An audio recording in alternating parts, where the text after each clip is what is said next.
Well, good morning, everyone. My name is MightyStream, and I'm going to do the August the 28th Spiritual Principle Day in a meditation. If you haven't heard, I'm celebrating 31 years today. So thank you for being on this journey with me. It has definitely been a ride. Any clean time is a ride, right? Rediscovery of ourselves. Speaking of ourselves, the title for today is Treating Ourselves with Respect. We start by not engaging in self-abuse and gradually learn to treat our body, mind, and spirit with honor and respect.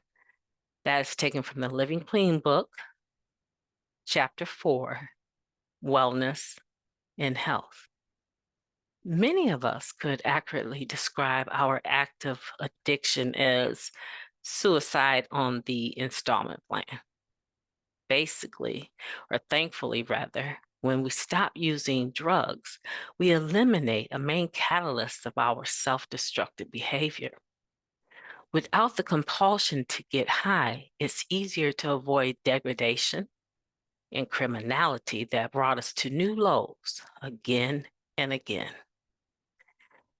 Abstinence is one clear marker of our restoration to sanity, and it's certainly a good place to start.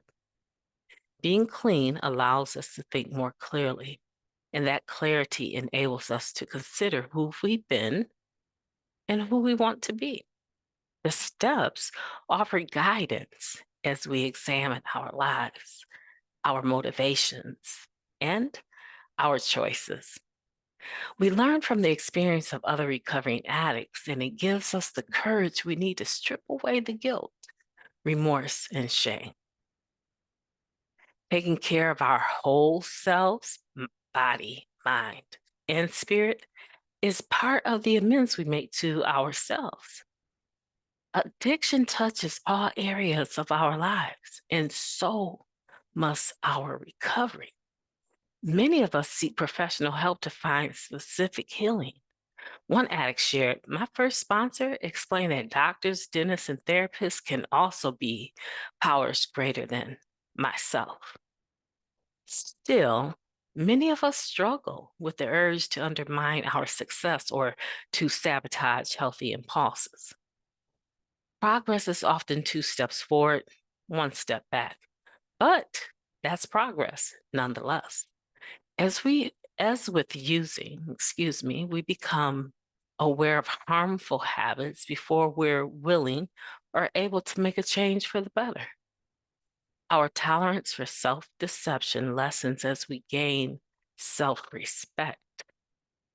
With the help of our higher power, we're quicker to learn the lessons, to stop unhealthy habits, or to take up new practices that honor our body, mind, and spirit.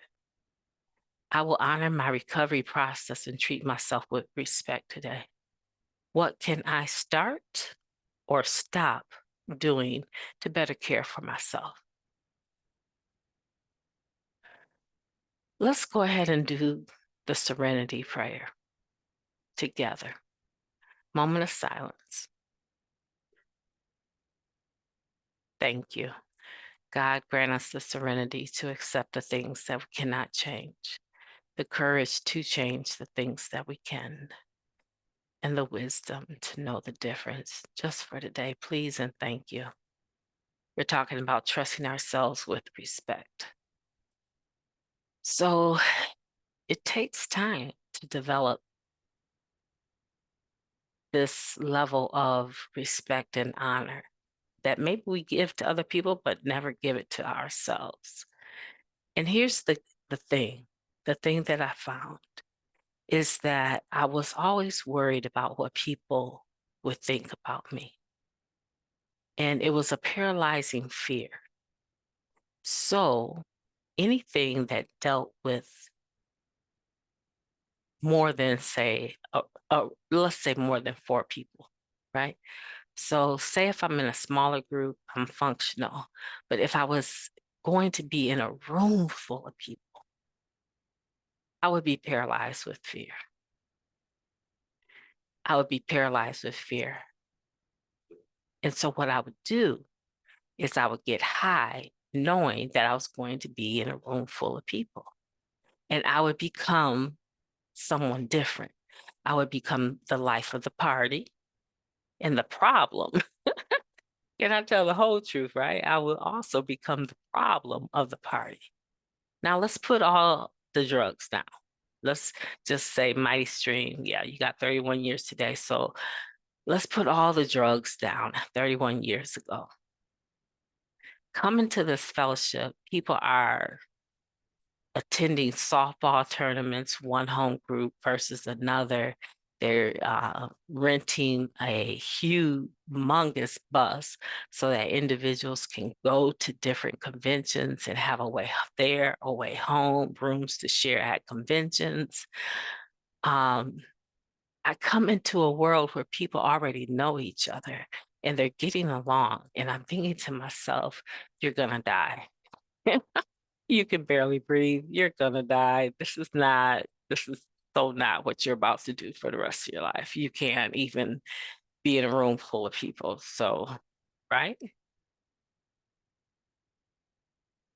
Imagine eventually doing step work and learning that my fear, right? My character defect of fear had consequences. It had things that I would do that later I would regret doing. So I'm not getting high anymore, but what I'm doing is I'm messing around with newcomers. Um,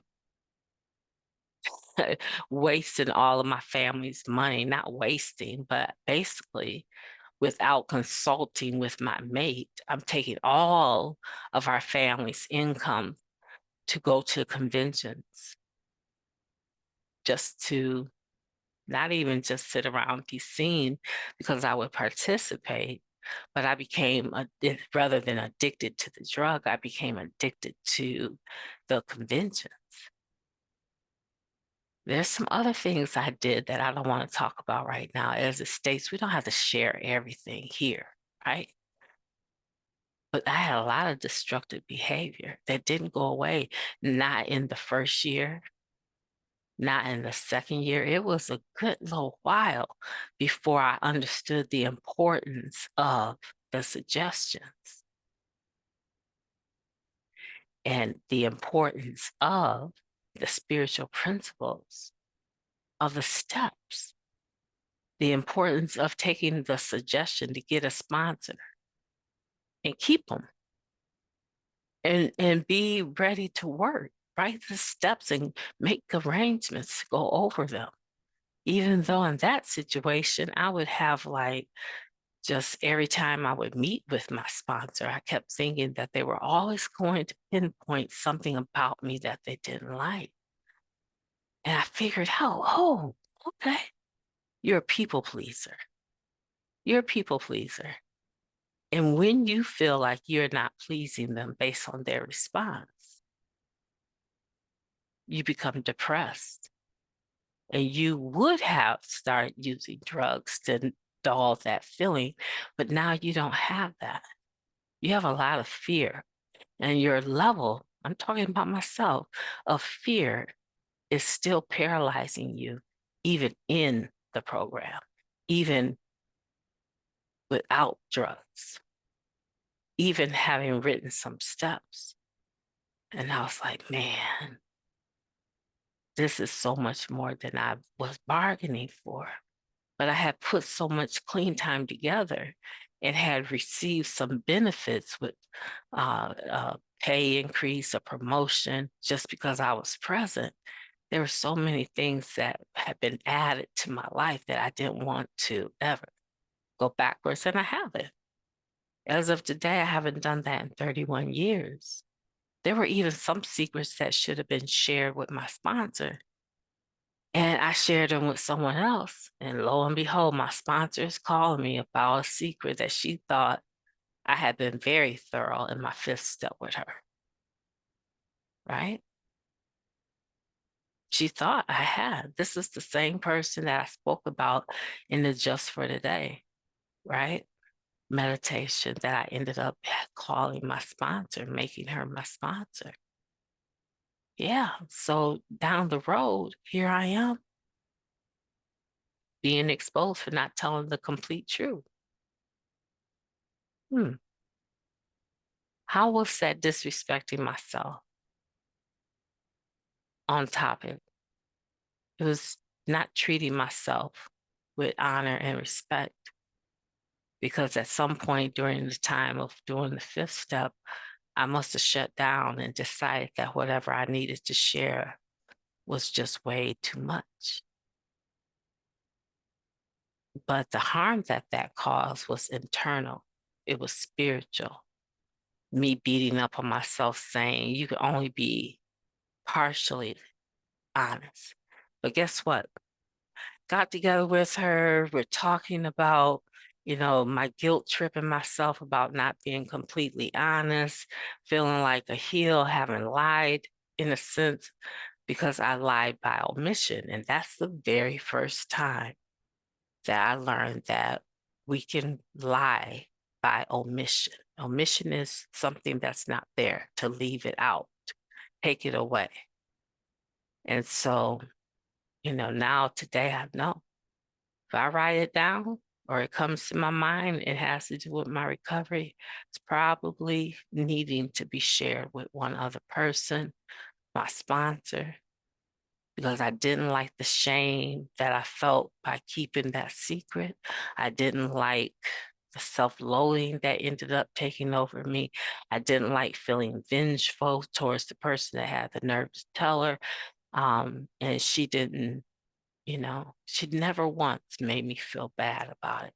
She made me feel bad about the fact that, hey, this is lying by omission, and you might want to take a look at that, because in order to sponsor you, I'm going to need honesty. I want to walk away believing that you have been your authentic self, and so she got on me, but she was also very kind. And I hated that feeling that I walked away with.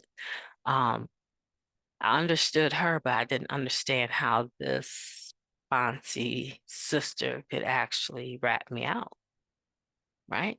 So that's just my experience, strength, and hope that telling the truth and being honest helps me more than it helps anyone else. And it's going to do the same for you. Man, I hate to say promise, right?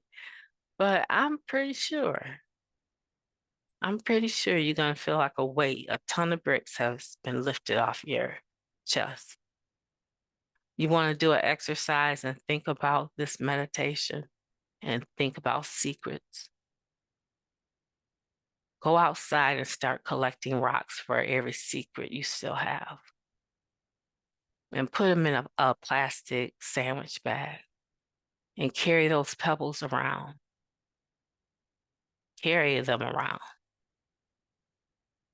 And every now and then, take the bag out and assign the secret number one. You don't have to write the secret on your rock, but secret number one, find a sheet of paper, secret number one, I cheated on my husband, right? Write it down. Or I cheated on my wife. Write it down. Or just write, I cheated. No, keep it simple. Secret number two, I overeat at night when no one's watching. I'm gluttonous, right? Whatever it is, it's a secret, right? Write it down. And then as you start to go through the list compared to the pebbles, right? Take just one of those secrets and say, I'm going to talk to my sponsor tomorrow about this and see what they have to say. And then when you've done that, regardless of what your sponsor has said to you, check off number one and then do two on another day. I promise you, you're going to feel so much better. Listen, family, I'm going to call it a night. My name is MightyStream.